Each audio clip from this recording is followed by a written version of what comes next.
जी बिस्मिल्लाहिर्रहमानिर्रहीम। दानिश टीवी के प्लेटफॉर्म से आज हमारे मेहमान मुमताज़ फ़िक्शन निगार जनाब अहमद इकबाल साहब। अहमद इकबाल साहब का तारुफ़ एक कहानी निगार, कहानी नवीस के तौर पे तो है, और ख़ास तौर पे वो नस्ल जो 80s और 90s में डाइजेस्ट पढ़ के जवान हुई है, वो इनके नाम से बखूबी वाकिफ़ हैं। लेकिन अहमद इकबाल साहब अपनी ज़ात में एक अंजुमन और एक पूरी तारीख़ हैं। हम चाहेंगे कि आज इनसे इनकी तख्लीकी सफ़र के अलावा दीगर मौज़ूआत पे भी इनसे बात की जाए। तो अहमद इकबाल साहब, मैं आपसे आपको वेलकम करता हूँ दानिश टीवी पे। और आपसे पहला सवाल मेरा, मैं चाहूँगा कि आपकी ज़िंदगी का बहुत ज़्यादा वक्त चूँकि कराची में गुजरा, गालिबन 65 में आप कराची तशरीफ़ ले गए। जी जी। और ये वो दौर था जब कराची सही मानों में एक कॉस्मोपॉलिटन सिटी बनने के अमल का उसका आगाज़ हो रहा था और वो शहर बन रहा था। तो उस वक्त से लेके और मुस्तकिल शायद आपने 40 बरस तो आप वहाँ रहे, और उसके बाद भी वैसे भी 40 बरस का अरसा इतना होता है कि उसके बाद अगर आप उस शहर से चले भी जाएं तो अमलन आप दूर होते हुए भी दूर नहीं होते। तो वो सारी चीज़ें, वो सारा सफ़र कराची के बनने का, उरूज का, उसका एक, और फिर उसके बाद उसका जो हाल हुआ, उसका ज़वाल कह लीजिए, बिगाड़ कह लीजिए, और आज तक के कराची की सूरत हाल। तो मैं चाहता हूँ कि बिल्कुल इब्तिदा से लेके आज तक अगर आप मुख्तसरन उस शहर के बनने बिगड़ने का अमल, उसकी खूबी खामी, उसका अरूज ज़वाल, किस तरह से वो डेवलप हुआ आपने देखा, वो पूरा सफ़र अगर हमारे नाज़रीन के लिए बयान कीजिए। तो मैं तो समझ लीजिए कि शादी के दूसरे दिन कराची पहुंच गया था, और इत्तेफाक की बात के यौम इकबाल था, 9 नवंबर थी। तो मैं सन 65 की जंग के फ़ौरन बाद कराची पहुंचा था। तो कराची उस ज़माने में भी पंजाब के लोगों के लिए कराची जाना काला पानी जाने के मुतरादिफ था। ये सन 65 की बात कर रहे हैं आप? मैं सन 65 की बात कर रहा हूँ। ठीक है। और सन 65 से पहले सन 60 से जहाँ मैं लोगों के साथ काम करता रहा, तो अगर किसी को कराची आना पड़ता था तो वो समझता था कि मुझे तो काले पानी भेज दिया। और बाकायदा मुझे मेरे एक दोस्त थे जो कि रात को रोते थे बाकायदा आंसुओं से कि मैं कब वापस जाऊंगा। कराची पंजाब के लोगों के लिए, कुछ लोगों के लिए यहाँ का तर्ज ज़िंदगी वो बिल्कुल मुख्तलिफ था, शहरी माहौल। तो मैं जब आया तो मेरे लिए इतना फ़र्क इसलिए नहीं था कि मैं रावलपिंडी में रहा, तालीम सारी मेरी रावलपिंडी में हुई, फिर लाहौर में मेरी शादी हुई, और पेशावर में मैंने ग्रेजुएशन वहाँ से की। तो मैं तो को मल्टी कल्चरल किस्म का आदमी था, मुझ पर किसी ख़ास शहर का असर नहीं होता था, और मैं वालिद साहब के साथ रहने पर मजबूर था कि जहाँ वो जाएंगे मैं जाऊँगा। सही। वो लाहौर आए तो मैं लाहौर आ गया, वो कराची आए तो मुझे ट्रांसफ़र कराना पड़ा, क्योंकि और कोई लुक आफ्टर करने वाला था नहीं। मेरा छोटा भाई अखलाक अहमद जो अफ़साना निगार है, वो तो उस ज़माने में छठी जमात में पढ़ रहा था। तो मैं वालिद साहब के साथ मैंने ट्रांसफ़र कराया और मैं यहाँ आ गया। अब ये मैं यहाँ पर पहुँचा हूँ सन 65 में, और उस वक़्त के का जो कराची था वो तो एक बहुत ही ख़ामोश, पुरसुकून, और थोड़ा-सी सियासी हलचल अगर यहाँ पर थी तो अय्यूब खान के इंतखाबात के बाद के दौर की थी, कि जिसमें फ़ातिमा जिन्ना की शिकस्त का थोड़ा-सा असर था। सही। और एक इंतकामी सा रद्द-ए-अमल लोगों में पाया जाता था कि अय्यूब खान ने उनको हराया। हाँ, यह अहम बात है।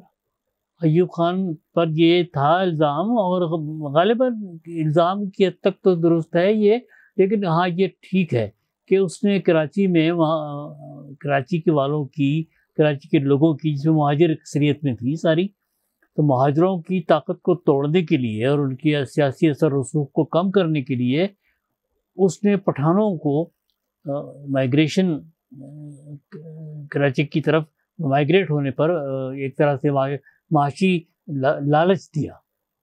वहाँ पे अय्यूब खान के बेटों ने जो हंगामा आराई की थी इंतखाबात के बाद, वो तो सियासी तारीख़ का एक हिस्सा है कि कुछ इलाकों में उन्होंने जुलूस निकाले और बहुत फायरिंग वगैरह की और लोग मारे गए। और जैसा कि मैंने सुना है, मैंने देखा नहीं है, कि एक कुत्ते के गले में, गालिबन कुतिया के गले में पट्टा डाल के और मातरे मिल्लत बना के उसको और घुमाया फिरा गया था। उसका रद्द अमल लालू खेत में और नाजियाबाद में वह शदीद हुआ। जी, इस तरह की बात कि गुजरांवाला के हवाले से भी कही जाती है, जी यहाँ भी ऐसी चीज हुई। जी। तो आपके तो कहने का मतलब ये कि ये कराची का जो सियासी मिजाज है, ये उसी वक्त से हिज़्ब इख्तिलाफ की तरफ चला गया था ये शायद। उसी वक्त से, और ये एक तरह से समझ लीजिए, चूंकि अयूब खान खुद पठान था, हजारा का रहने वाला था, इसको मैं वजह नहीं समझता। मैं समझता हूँ कि वो एज कमांडर इन चीफ उस वक्त जब आया था, बसर इक़्तिदार आया था, तो तब भी ये था कि हेड ऑफिस जो हेडक्वार्टर जो है पाकिस्तान का दारुल खिलाफा, वो इस रावलपिंडी मुंतकिल करना है हर सूरत में। ठीक है। क्योंकि वो ये गैरिसन सिटी था, जिसको अब तो कहा जाता है गैरिसन सिटी, के फौजी इक़्तिदार का मंबा यही था, और ये अब से नहीं था बल्कि 150 साल से। जी जी। तो ये तय हो चुका था 56 में जब इस्कंदर मिर्ज़ा को लाया गया था। तो कराची से एक तरह से उसका जो बुनियाद थी वो उसके कदमों के नीचे से खींच ली गई थी, सियासी बुनियाद। ठीक है। अब सियासी बुनियाद के इस्तेहकाम में शुरू से ख्वाजा नाज़िमुद्दीन का बहुत बड़ा हाथ था, जिनका नाज़िमाबाद जिन्होंने आबाद किया, लियाकत अली खान ने लियाकत आबाद बसाया, और उनका मकसद यही था कि इस शहर को प्लान किया जाए, प्रॉपर आबादियाँ यहाँ पे डेवलप की जाएं। जैसे नॉर्थ नाज़िमाबाद है, नॉर्थ नाज़िमाबाद की आज भी आप जाके देखें तो उसका जो नक्शा है वो यही है कि उसको कैपिटल बनना था, और वो वहाँ पर जो हुक्मरान तबका है वो सरकारी दफातर और सेक्रेटरीट, इन सबके लिए गुंजाइश रखी गई थी। वहाँ की सड़कों की प्लानिंग ऐसी है, हर चीज़ ऐसी ही है। लेकिन जब ये फैसला बदला गया, उस वक्त हमें तो अंदाज़ा नहीं था कि फैसला क्या हो चुका है, लेकिन फैसला हो चुका था। ठीक हो गया। तो अयूब खान ने ये किया कि पठानों को वहाँ, कि भाई यहाँ पर कारोबार के मौके बहुत ज़्यादा होंगे, हर समंदर के किनारे जो शहर आबाद होता है वहाँ पे इंडस्ट्रीज डेवलप होती हैं। कराची में ज़्यादातर रोज़गार के जो मौके थे वो समंदर ने फराहम किए। ऑयल टर्मिनल केमाड़ी का, Karachi shipyard, engineering works, KPT, fishery और शिप ब्रेकिंग इंडस्ट्री, इसने लाखों लोगों को अकोमोडेट किया। अब जो आए थे हिंदुस्तान से हिजरत करके, वो सब के सब मुलाजमत पेशा लोग थे। वो उन्होंने यानी ये जो कहलाता है ब्लू कॉलर जॉब, ये नहीं किया था। सही। कि सनतें वो नहीं चलाना जानते थे, कारोबार में आगे नहीं थे। कारोबार का सारा जो सिलसिला था वो गुजरात से आने वालों ने संभाल लिया। जी, मेमनों ने संभाल लिया, और आगा खानी आ गए जी, फौजी और गौरी और मेमन आ गए जी, बिल्कुल। और अब तक वही गालिब है, अब तक वही गालिब है, पूरे कारोबार को वही कमांड करते हैं। ये जो आए ज़्यादातर उसमें सरकार मुलाजमत पेशा लोग थे, और उसकी वजह ये थी कि उनसे साथ एक आप समझ लें ज्यादती ही थी कि उनसे पूछा गया था कि भाई आप 14 अगस्त के बाद इधर रहेंगे या उधर रहेंगे। उनको एक डिसाइड करना पड़ा फौरी तौर पे कि आप पाकिस्तान की मुलाजमत करेंगे या हिंदुस्तान की मुलाजमत करेंगे। उसमें फ़ौज भी शामिल थी, मिलिट्री अकाउंट्स के लोग थे, रेलवे के लोग थे, और ये आपकी सिविल सर्विस वाले थे। तो उनको लिख कर देना पड़ा कि नहीं हम उधर रहेंगे या इधर रहेंगे। वो आए तो शुरू में तमाम लोग, पूरे रेलवे और मिलिट्री अकाउंट्स के लोग सबसे ज़्यादा आए, जिन्होंने कि मिलिट्री अकाउंट्स का महकमा चलाया और रेलवे चलाई। ठीक है। और ये लोग तो पूरे पाकिस्तान में आए ना, सिर्फ कराची में ही तो नहीं आए। नहीं, ये एक वजह ये थी कि कराची जो था उस वक्त दारुल खिलाफा था। जी जी जी। तो ज्यादा इधर आए होंगे। तो ये लोग जो आए वो बहुत, उसमें से जो पंजाब से आए ना, उनको तो इतना ज्यादा फर्क नहीं पड़ा, वो पंजाब में आबाद हो गए। हाँ बिल्कुल सही बात। और लिसानी तौर पर, माशरती तौर पर, तहजीबी तौर पर उनको इतना ज्यादा फर्क नहीं पड़ा। जो दूसरे इलाकों से आए थे वो भी कराची के अलावा मुल्तान में, भावलपुर में, पिंडी में, वाकंट में बेशुमार वहाँ बहुत, और सब लोग, लेकिन वो जम हो गए। वो चूंकि बिखरे हुए थे पूरे सूबे में, तो उसका उस तरह से उसका तनासुब वो नहीं था, तनासुब वो बना नहीं जी, तो वो जम हो गए। दुरुस्त कह रहे हैं। जिसपे हम भी हैं कि हम सीधे लाहौर आके उतरे थे और 2 साल लाहौर रहे, और उसके बाद रावलपिंडी चले गए, और फिर मेरी तालीम सारी रावलपिंडी में हुई, कॉलेज, फिर शावर चले गए। तो अब ये जब कराची अच्छा, एक चीज मैं इकबाल साहब यहाँ आपसे पूछना चाहूंगा। अभी आपने जिक्र किया कि अयूब खान चूंकि पठान थे और उन्होंने पठानों को वहाँ पे आने के लिए वो किया, आमादा किया ज़्यादा, और उसकी वजह वही है कि वो बड़ा शहर है और हमारा साहिली शहर है और मुस्तकबिल में उसी ने कारोबारी शहर बनना था, बल्कि बन रहा था। जाहिर सी बात है, जो साहिली शहर होता है कारोबारी शहर वही होता है, पूरी दुनिया में ऐसा ही होता है। तो क्या ज़रूरी है कि हम इसको लिसानी नुक्ता नज़र से ही देखें? यानी अगर एक पाकिस्तान का एक शहर है जिसमें कारोबार के मजदूरी के ख़ास तौर पर मौक़े बहुत ज़्यादा हैं, तो ये फितरी नहीं है कि पूरे मुल्क से लोग मुख्तलिफ ज़बानें बोलने वाले मुख्तलिफ इलाकों से वहाँ आएंगे? तो उसको हम ये लिसानी एतबार से क्यों देखें? नहीं, ये लिसानी एतबार से नहीं है, ये एक्चुअली जोग्राफियाई एतबार से है कि इसमें सरहद के लोग गए हैं। ठीक है, पंजाब से भी गए? पंजाब से बहुत बहुत कम। पोठोहार से गए, खासे गए? नहीं, पोठोहार के लोग जो हैं, अटक से बेतहाशा लोग गए, इसी तरह चकवाल नहीं, पोठोहार से नहीं गए लोग। अच्छा, उस वक्त नहीं गए होंगे, बाद में गए? ये मतलब मैं समझता हूँ कि तनासुब के एतबार से कोई हिस्सा बनता नहीं है। वहाँ पर जैसे अब कहा जाता है कि सबसे बड़ा पख्तूनों का शहर पेशावर नहीं है, कराची है। 70 लाख की आबादी बताई जाती है, कोई मर्दशुमारी हुई है, लेकिन ऐसा है। देखो, रिवायती तौर पे हमारे पठान भाई जो है वो सख्त जान है और ये मजदूरी और फिजिकल। मैं अर्ज करता हूँ कि ये जब आए वहाँ, तो ये जो वहाँ पर लोग आबाद थे मुख्तलिफ शहरों से आने वाले, एक तफरीक तो इनके दरमियान ये हो गई थी कि वहाँ की जो आबादियाँ बनी थी वो मुख्तलिफ शहरों के नाम पर बनी। हाँ, ये अहम बात है। ये हमारे जो अमरोहा से आए थे निज़ामी साहब, उन्होंने ये किया कि 40-40 एकड़ के प्लॉट्स उन एक मखसूस शहर के लोगों को दे दिए, उनकी सोसाइटी को, कि भाई आप अपने शहर के लोगों को यहाँ पे आबाद कीजिए। सही।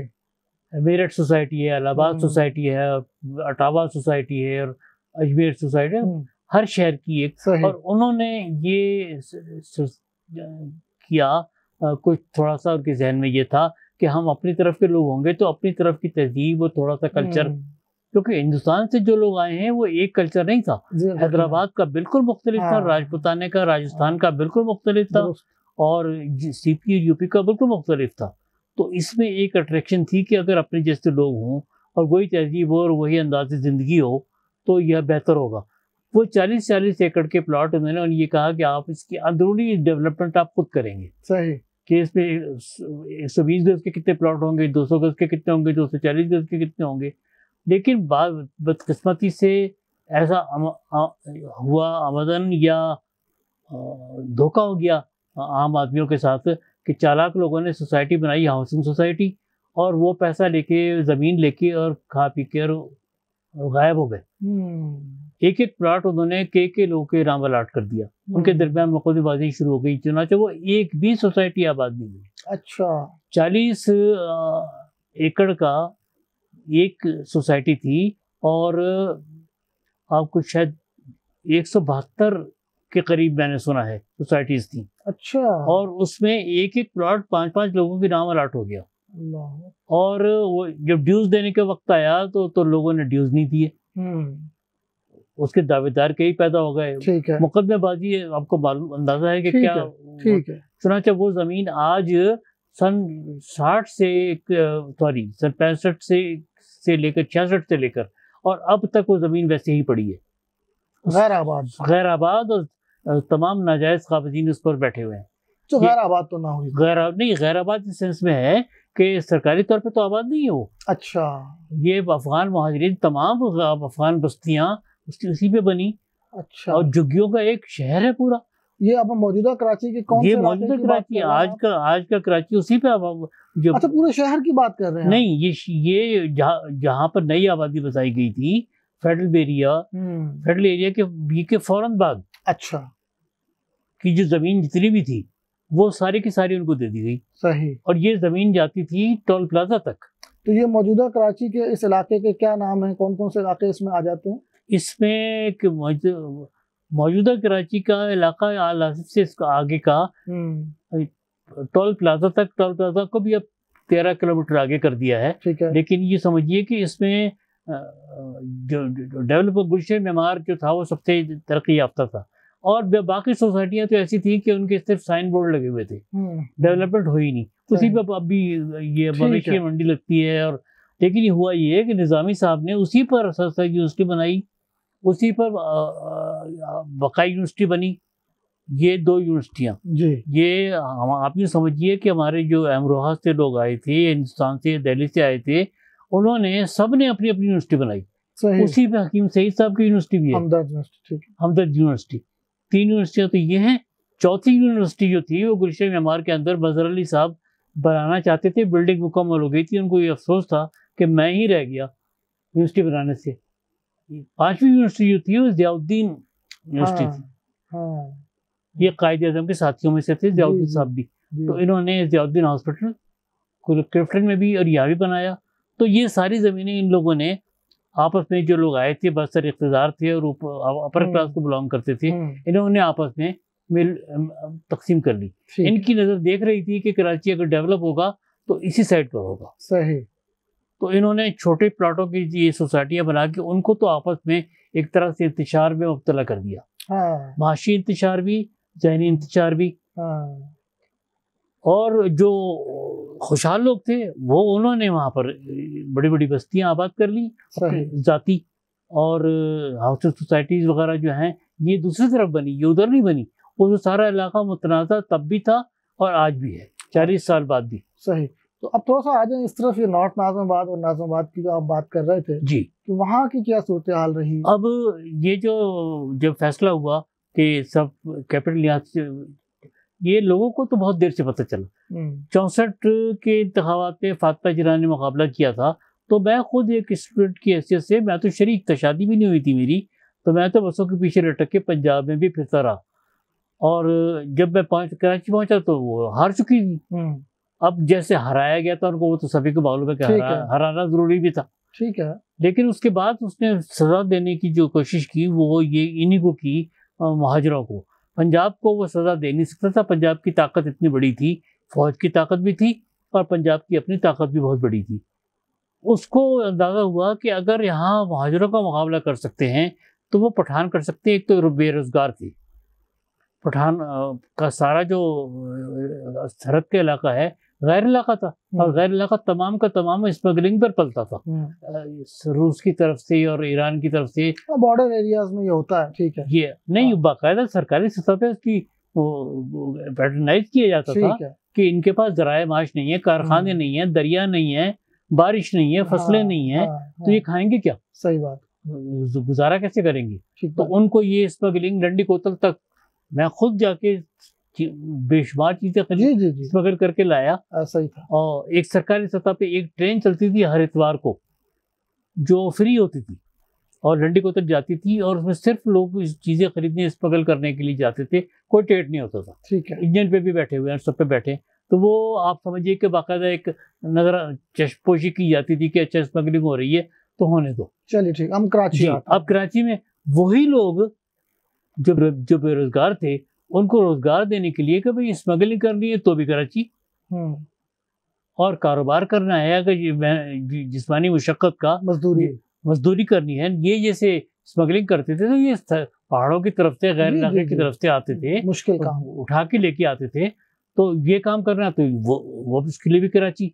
तो उन्होंने असला उनके पास था, असले से उन्होंने वहाँ पे मुकाबला किया और महाजरों को एक बाकायदा फिजिकल फोर्स बन के उनके सामने खड़े हो गए। सारे इलाके उन्होंने कब्जा कर लिए। ये कौन से इलाके थे यानी उस जमाने वो पठान कॉलोनी और बनारस कॉलोनी, कस्बा कॉलोनी, ये सब ये उसी जमाने में बन गए थे। ओके। ये उस जमाने में बन गए थे और ये लोग वहाँ पर आबाद हो रहे थे। अब तो खैर इन्होंने मरकजी शहर के इलाकों में तमाम बड़ी बड़ी प्रॉपर्टीज इन्हीं की हैं, लेकिन इन्होंने एक बड़े हैरत अंगेज सलाहियत का सबूत दिया, साबित किया कि वो सिर्फ मेहनत मुशक्कत नहीं करते, वो अकल से भी काम ले सकते हैं। सही। ये आप ये समझिए कि कौन सा कारोबार है कराची का जिस पर पठानों ने कब्जा नहीं किया। पूरा ट्रांसपोर्ट का सिस्टम इनके पास आ गया, पूरी वाटर माफिया इनके पास आ गई। सब्जी मंडी बनी, नई सब्जी मंडी बनी, तो उस नई सब्जी मंडी की पूरी सब्जी मंडी की कीमत एक पठान ने पे कर दी कि मैं चलाऊंगा, और वो सारे पठान हैं। अब कहाँ सब्जी बेचना, कहाँ शिप ब्रेकिंग, कहाँ ट्रांसपोर्ट चलाना, इससे आगे बढ़ के आप जो देखें कि इन्होंने एक कल्चरल अटैक जो किया वो ये किया कि हिंदुस्तानियों के तहजीबी खाने तक खत्म कर दिए। पूरे पाकिस्तान में कढ़ाई सिवाय ब्लेंडी कोतल के कहीं मिलती नहीं थी। अब कढ़ाई गोश्त के अलावा कहीं पे कुछ नहीं है। उस कढ़ाई गोश्त ने किस तरीके से पूरे कल्चर को वाइप आउट कर दिया, जर्दे को खत्म कर दिया, मुतंजन को खत्म कर दिया, बिरयानी को खत्म कर दिया। नहीं, बिरयानी और ये सब चीजें, कबाब, ये तो कराची में तो अब साथ चल रहे हैं, दोनों चीजें चल रही हैं। यूसुफी साहब जो है वो लतीफे के तौर पे कहते थे कि मुहाजिरतों के पास 2 ही सनतें हैं, एक हलीम की और एक नहारी की। सही। तो बाकी बॉम्बे बिरयानी वो भी इनकी नहीं है। किसी कारोबार में कपड़ा, पठानों ने कपड़ा बेचना शुरू किया तो गलियों में बेचना शुरू किया, फुटपाथों में बेचना शुरू किया, गुल सेंटर बना लिया कराची में। जी जी बिल्कुल। वो लाहौर में बना लिया, वो पिंडी में बना लिया। सही, ठीक है। तीनों शहर। चलिए, पुरानी गाड़ियों के पार्ट्स, हाँ वो पूरा उनका हुआ है। कोई कारोबार ऐसा नहीं है कि जिसमें ये हावी ना आए हों। खासतौर पर वो कारोबार जिसमें तालीम की या डिग्री की जरूरत नहीं, तालीम की जरूरत नहीं है, अब भी नहीं तालीम हासिल करते। हाँ जी, अब भी तालीम हासिल नहीं करते। जिंदगी अलग अलग है जी, बिल्कुल बिल्कुल। कि वो जरा साफ सुथरे रहना पसंद करते हैं और 2 कमरों का घर हो तो उसके अंदर भी उनके यहाँ ज्यादा है। जी, शहरी जिंदगी के वो एक शहरी जिंदगी का तस्वर जो है वो इनमें नहीं था, नहीं है, अब भी काम, अब भी नहीं है। हाँ, दुरुस्त। तो उसमें ये इतना ज्यादा बिलीव भी नहीं करते कि कल्चरल वैल्यूज ये अलग थी, ट्राइबल है तो लेकिन ये कि कराची पे उन्होंने यानी बाकायदा प्लानिंग के तहत, चूंकि पॉलिटिकल प्लानिंग थी, तो उनको ऐसी जगह बिठाया गया कि आज भी वो कहते हैं कि हम जिस दिन चाहें कराची को कट ऑफ कर दें। हैदराबाद में बैठे हुए हैं, रसविला में बैठे हुए हैं, जहाँ यहाँ ये बैठे हैं, ये वो एंट्री पॉइंट्स हैं और इनकी आबादियां हैं, मरकजी चौकों में हैं और ऐसे तमाम जगहों पर हैं कि जहाँ से ये वाकई ब्लॉक कर देते हैं।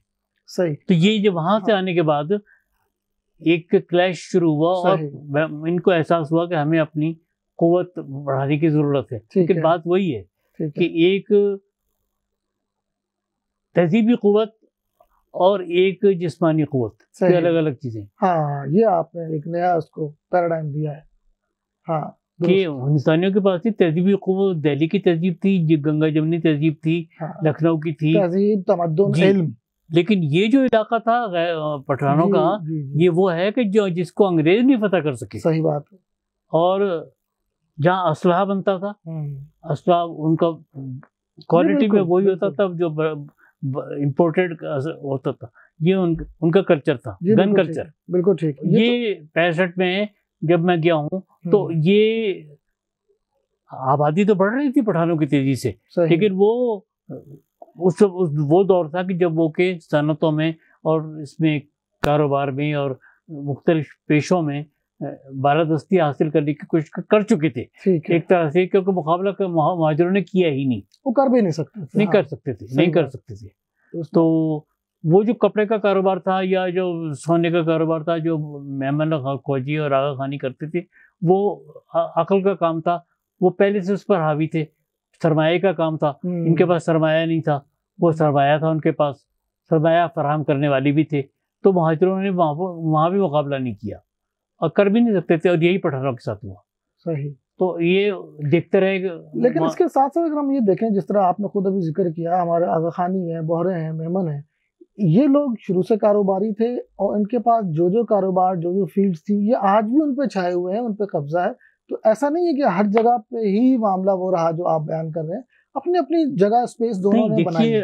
ये है, आपका कहना बिल्कुल ठीक है कि उन्होंने स्पेशलाइज किया अपने अपने शोबों में, और वाकई ऐसा था। जुड़िया बाजार में आप देखे हैं, नहीं उनको छोड़ दें आप, बिल्कुल दूसरे का गधा गाड़ी आज भी बकरा नहीं चलाता है। हाँ। और गन्ने का रस आज भी बंगाली बेचता है। हाँ। ये ऐसे शोबे थे कि जो एक तरह से बहुत नीचे थे, लेकिन ये भी ऐसे ही स्पेशलाइज हो गए।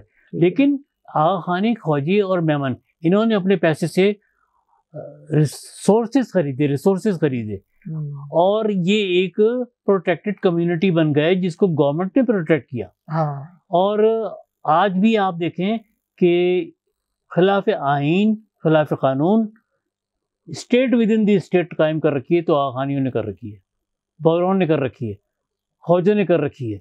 उनकी पूरी आबादियां हैं, बैरियर लगे हुए हैं, बाहर का आदमी नहीं जा सकता। उस पर लिखा हुआ है कि आप अपने रिस्क पे खरीदेंगे, नहीं खरीद सकते। ये पाकिस्तान के आइन में लिखा हुआ है कि पाकिस्तान के शहरी जहाँ चाहे आबाद हो सकता है, जहाँ चाहे प्रॉपर्टी बना सकता है, वहाँ नहीं है। दुरुस्त बात। और आप ये भी देखिए कि महाजन ने उनको इतना लैटिट्यूड दिया, इतनी रियायत दी कि ऐन अजीजाबाद में जहाँ पे MKF का गढ़ था, वहाँ पर आगा खानियों ने 120 के प्लाटों पर 4-4 मंजिला इमारतें बनाई और उसमें आबाद हुए, और पूरा इलाका आगा खानियों ने और मेहमानों ने ले लिया और बोर्ड भी लगा दिए, और मुहाजिर उनका कुछ नहीं बिगाड़ उसकी एक वजह तो ये कि वो सियासी तौर पे उन्होंने कभी अपने आप को असर्ट नहीं किया, किसी के लिए थ्रेट नहीं बने। सियासी तौर पे नहीं, उन्होंने हुकूमतों को खरीद रखा था पैसे से, इतनी इमदाद देते थे हुकूमत को वो हर शोबे में। जैसे आगा खान हॉस्पिटल है, आगा खान का पूरा तालीमी निज़ाम 200 अब तो खैर हाँ बहुत कुछ हो गया कि ये एक दिन में तो नहीं हुआ। तो उनको ये बाकायदा एक प्रोटेक्शन मिली कि अगर तुम खिलाफ कानून काम भी करोगे तो हम तुम्हें कुछ नहीं कहेंगे। सही। तो तीसरा सवाल उनसे हमने फिर ये किया कि देखिए इसका रद्द अमल ये हुआ, आपने पठानों को मारा, पंजाबियों को मारा, सराइकियाल को मारा, और उसका रद्द अमल ये हुआ कि आपको इतने मुहाजिर वहाँ से मार खा के आए और यहाँ पे और पढ़े रहे एफा कॉलेज में और फला जगह। तो ये जो मुफ्त बाजार पे आपने 2 करोड़ रुपए सर्व किया, अगर इस 2 करोड़ रुपए से आप वो क्वार्टर जो 20-20 हज़ार में मिलते हैं वो आप ले लेते, डाउन पेमेंट कर देते 20,000 की, 250 महीने की किस्त वो खुद देते, 250 रुपये का HBFC की किस्त ये वो खुद देते। लेकिन आपकी एक फ्रंट लाइन बन जाती पठान कॉलोनी, बनारस कॉलोनी, कस्बा कॉलोनी, इसके और नाजिमाबाद और लालू खेत और इसके दरमियान आपकी आबादी आ जाती पूरी, यही लोग आबाद हो जाते, रोजगार इनको शहर में मिल जाता। ये 2 करोड़ रुपए तो आपका ज़ाया गया, इससे मुहाजिरों को तो कोई फायदा नहीं हुआ, वो बेघर भी हुए, उनको रोजगार भी गया। यहाँ पे यही पैसा वहाँ पे काम आता, सब आबाद हो जाता। सही, ठीक है।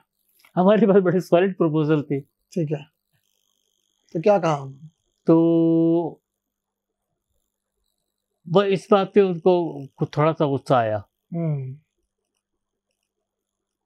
क्योंकि मैथमेटिकल क्वेश्चन था, इसका कोई जवाब तो हो नहीं सकता था। चौथा सवाल जो था वो ये था कि आपने मकामी मुहाजिरों की नुमाइंदगी से शुरू किया था और आप उसको छोड़ के कहाँ चले गए, और इनको आपने एहतजाज का हक भी नहीं दिया, इनको अपनी बात कहने का हक भी नहीं दिया। इस पे उन्होंने कहा कि निकाल दो। अच्छा, हम उस जमाने में उसका लिखा वो कहा हुआ है, जी छप नहीं सकता था। ओहो, ये तो अमीन लक की वजह से, सलीम शहजाद की वजह से हमारी बचत हो गई थी।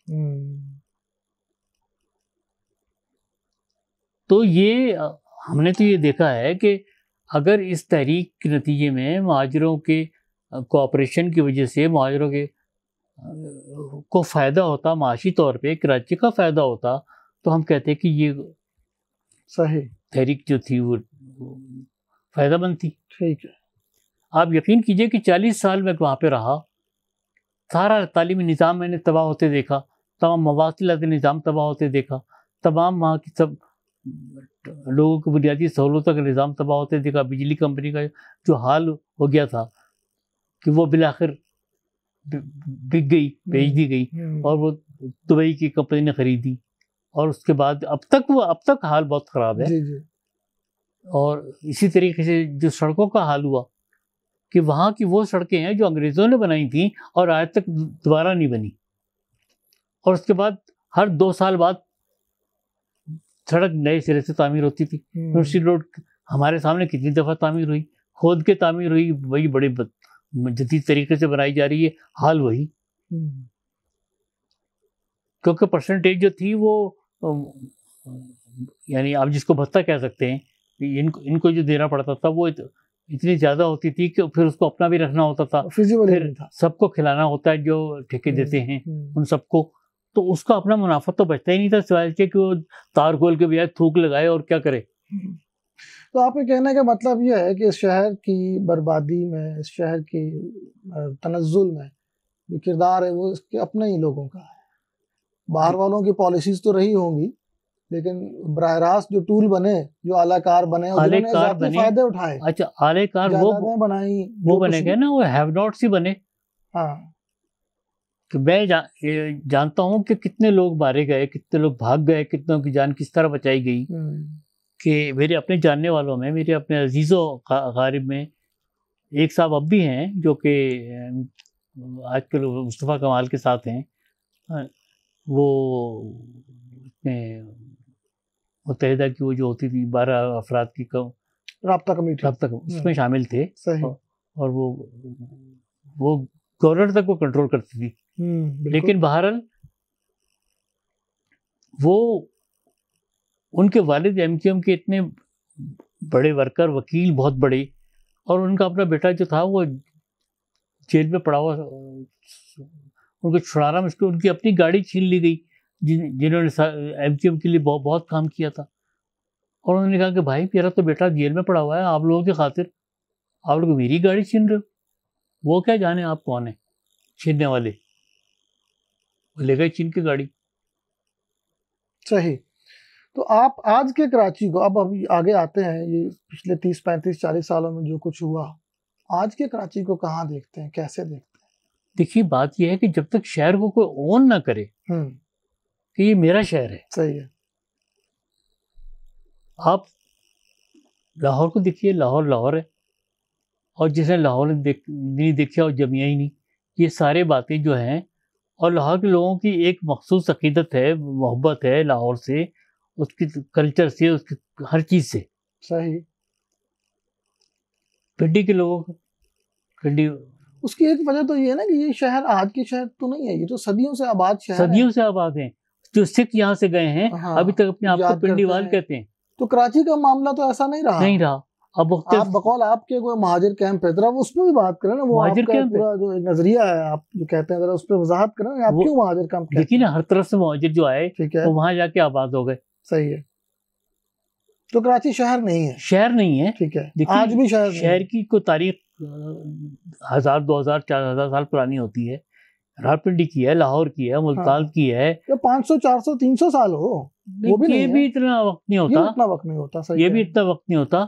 तो ये पूरा जो आपका पठवार का इलाका है, ये सारा का सारा अंग्रेज़ों के ज़माने से ये जा रहा है हांगकांग और जनूबी अफ्रीका और बरतानिया में, यही के लोग हैं ज़्यादा। जी जी जी जी, मीरपुर के लोग, और खराब गए, लेकिन ठीक है, नया मीरपुर बना, ये रावलपिंडी के लोग, और ये पहाड़, ये एबटाबाद तक के लोग, ये चूँकि फौजी इलाका था, उनका मरकज़ था, तो यहाँ के लोगों को उन्होंने वेटर और ये बने सारे ड्राइवर और माली। और लेकिन यहाँ के लोग अगर बाहर जाते रहे हैं, वहाँ जाके उन्होंने कुछ कमाया है और वापस आए हैं या पीछे भेजा है, उसके नतीजे में अगर कोई डेवलपमेंट हुई, तो कराची में तो उससे बहुत ज्यादा हुई है, बहुत कम वक्त में। कराची में तो पूरी दुनिया से तो बहुत डेवलपमेंट हुई। हाँ, वहाँ के लोगों ने आके, जो लोगों ने काम किया, पठानों ने भी काम किया, तो डेवलपमेंट हुई। हाँ, उसके बगैर तो मौके बढ़ नहीं सकते थे। हाँ, लेकिन वो बाद में जिस अंदाज से वो तरक्की खत्म हुई, वो आपके सामने, कि आप देखिए कि वो अब जो है वो तो एक बिल्डर्स माफिया रह गई है, और उसमें ज्यादा इन्वेस्टमेंट बाहर के लोग कर रहे हैं। बिल्डर माफिया है, लेकिन आप ये भी देखिए उसके बावजूद कि हमारा सबसे बड़ा कारोबारी शहर आज भी कराची है। आपके पूरे पाकिस्तान के तमाम बड़े बड़े इदारे, इंस्टीट्यूशंस, मैन्युफैक्चरिंग कंपनीज हों, मल्टीनेशनल्स हों, टेलकोज हों, बैंक्स हों, इन सब के हेडक्वार्टर, हेड ऑफिस कराची में है, पोर्ट है, तो वो सब कुछ तो आज भी कराची में है। वही है। तो फिर अगर ये हम कहना तो मुनासिब नहीं होगा ना कि वो सारी तरक्की खत्म हो गई, ये तो कुछ ज्यादती हो जाएगी ना। नहीं, खत्म तो हो गई है ना। उसकी वजह ये है कि वो जनरेशन तो गुजर गई, अब तो वो जनरेशन रह गई है, आ गई है, जिसने उस दौर को सफ़र किया है। 25 साल गुजर चुके हैं, तकरीबन 20-25 साल इस दहशतगर्दी के और तबाहकारी के दौर को। इस तमाम अरसे में जो जनरेशन बड़ी हुई है, उसने वायलेंस देखा है, लूट मार देखी है, छीन झपट देखी है, असासे अदब तहफ़्फ़ुज़ देखा है, कर्फ्यू देखा है, हड़तालें देखी हैं और सख्तियाँ देखी हैं कि उन्होंने एक वे ऑफ लाइफ को एक्सेप्ट कर लिया है कि यहाँ पर तो ऐसा ही होगा, ऐसा ही ये है कि हमें छत पर बैठकर ही जाना है बर्गन की, और छत पर बैठकर ही आना है, किराया पूरा देना है। यहाँ हक की बात हम नहीं कर सकते कि भाई मैं टिकट किस बात का दूं, मैं तो छत पर बैठा हूँ। वो तो किराया पूरा लेता है उससे। यही मैंने अभी थोड़ी देर पहले बात की कि उसको इस बात का शऊर है कि मैं छत पे बैठा हूं तो मैं किराया पूरा क्यों दूं। पंजाब में या सिंध में या बलूचिस्तान में ये शऊर ही नहीं है, वो भी वहीं बैठा हुआ है। नहीं, वो शऊर नहीं है उसके पास, नहीं है उसको ये शऊर इस बात का, कराची में वो चीखता नहीं, कराची में भी नहीं है। नहीं है ना, बिल्कुल नहीं, बिल्कुल ये चल नहीं सकती थी बसें वैगने। नहीं, मजबूरी में बर्दाश्त करना एक अलग बात है, जलते कुड़ते लड़ते मरते बर्दाश्त करना एक अलग बात है कि लेकिन जी सर कह के बर्दाश्त नहीं किया जाता। इज्तिमाई रद्द-ए-अमल अगर आता ना तो ये ऐसा हो नहीं सकता था।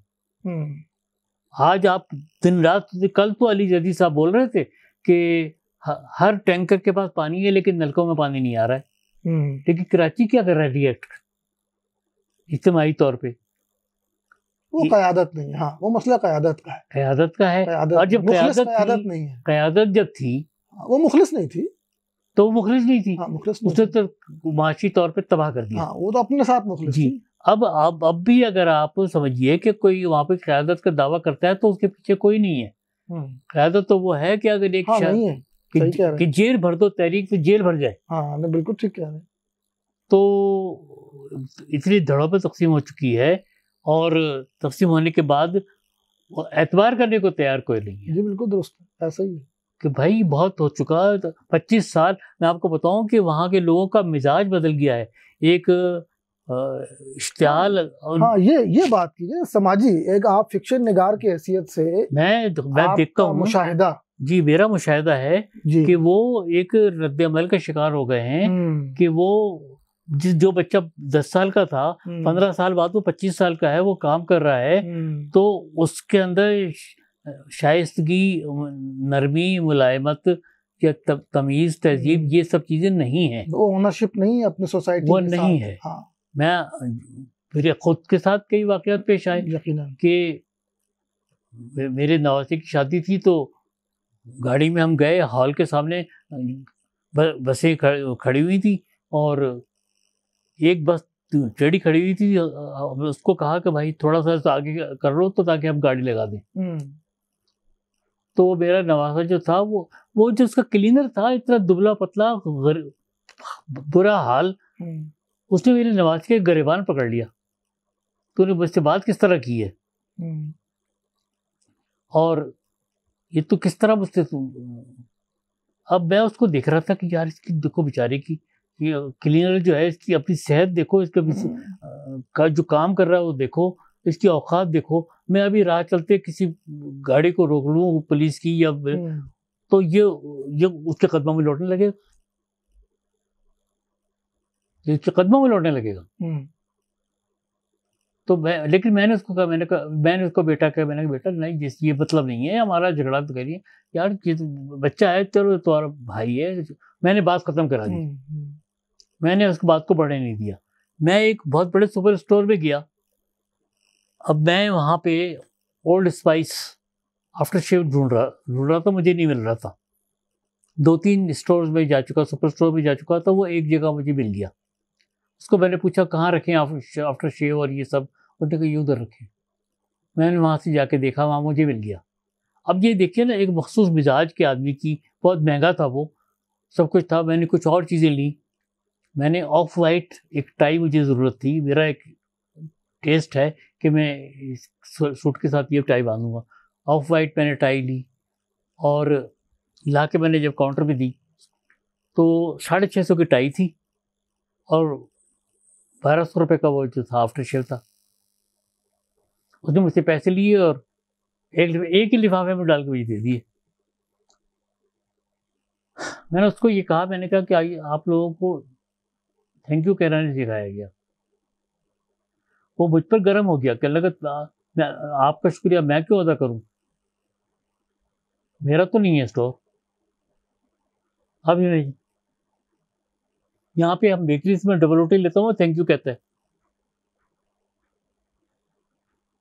ऑनरशिप नहीं है अपने माशरे के साथ, सोसाइटी के साथ किसी दर्जे बिल्कुल वो नहीं, ताल्लुक नहीं है। बिल्कुल नहीं। सही। और कोई ये नहीं समझता कि ये मेरी चीज़ है, मुझे इसकी हिफाजत करनी है। आप देखिए कि लियाकत अली खान जो वहाँ पे माली था, वो डायरेक्टर ऑफ गार्डन हो गया, उसके पास कितनी गाड़ियाँ बरामद हुई, क्या कुछ निकला, जो आजकल जेल में है। हमारे सामने वहाँ पे जो बागे का ये कासिम, इतना लंबा चौड़ा बाग, इतने और मुश्किल से 2 साल 3 साल लग भी नहीं लगे, वो उसी तरह वीराना बंजर और रेत उड़ती हुई। तो सब जगह का यही हाल हुआ, कोई तफरीह गाह नहीं है। लोगों के मिजाज पर ये झुंझलाहट और इस तरह की तारी हो गई है। पूरे कराची में कोई पार्क नहीं है। पार्क तो बेच खाए सारे जी, बेच खाए वो तो सारे, वो सब वो बेच खाए, और जो थे वो वहाँ की आबादी नहीं है उनकी। अगर आप अब तो यह है कि आप समंदर के साहिल पर जाएं तो आपको चंद गज जगह नहीं मिलती प्राइवेसी की। इतनी खलकत भरी हुई होती है। पार्कों में से हजूम होता है कि खबे से खवा चल रहा होता वाली बात होती है। और सिवाय इसके कि आप खाना खाने फैमिली के साथ चले जाए रेस्टोरेंट में, और कोई तफरीह नहीं है। आउटिंग है ही नहीं। इस कदर फ्रस्ट्रेटेड है लोग। मैं 40 साल तक कराची से सक्खर तक ट्रैवल करता रहा, मुझे इतनी सी तब्दीली, एक सूत बराबर तब्दीली कहीं नज़र नहीं आई कि लोगों की लिविंग में, मकानों में, इसमें उसमें, कहीं आबादी में कहीं की तब्दीली नज़र आ जाए। जब मैं पंजाब आया तो मैं तो दम बखुद रह गया। मुझे ऐसा लगता था कि मैं किसी दूसरे मुल्क में आ गया हूँ। छोटे छोटे गांव जो थे वो कस्बे बन गए थे, और कस्बे जो थे वो शहर बन गए थे। सही, ठीक है। तो कराची की समाजी जिंदगी, आज की नस्ल, उसका अपने शहर से ताल्लुक, आप उसको जिस तरह से देख रहे हैं, उसकी रोशनी में आइंदा आने वाले कराची को कहाँ देखते हैं? कराची तो देखिए बात ये है, उम्मीद नजर आती है? नहीं, कराची एक दुबई जैसा शहर है, बन गया है, मसनूई शहर।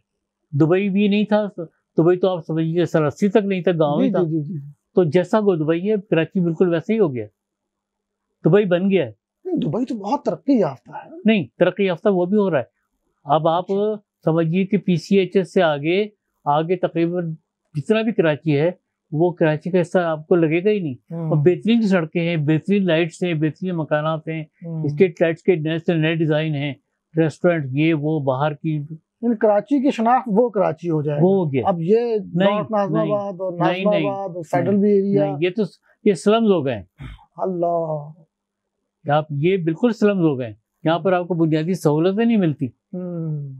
तो मैं तो जानता हूँ ना कि मैं जहाँ रहता था, मुतवस्सित तबका जो है वो लोअर क्लास में आ गया। हाँ। लेकिन आबादी के एतबार से तो ये कराची अब भी शायद 70% होगा या 80% होगा। ये जो कराची है, जिसको हम पुराना कराची कह लीजिए, आबादी के एतबार से तो ये आज भी 70-80% तो होगा। हाँ, पहले 3 हिस्से थे। अब कराची के हो गए 4 हिस्से। अच्छा, ठीक है। वो कैसे? पहले तो एक लोअर क्लास, एक मिडिल क्लास और एक अपर क्लास। ठीक है। लेकिन अब लोअर क्लास जो है वो तो बिल्कुल वो है कि जिनके पास ऐसे इलाकों में रहती है कि जहाँ की आबादी, मेरा ख्याल है कि आधी आबादी कराची की जो है वो ऐसी आबादियों में रहती है कि जहाँ पे बाज़ गलियाँ जो हैं वो 2-2 फुट की हैं, और वहाँ से जनाजा भी नहीं गुजर सकता, वहाँ से हाथ में उठा के लाना पड़ता है बाहर।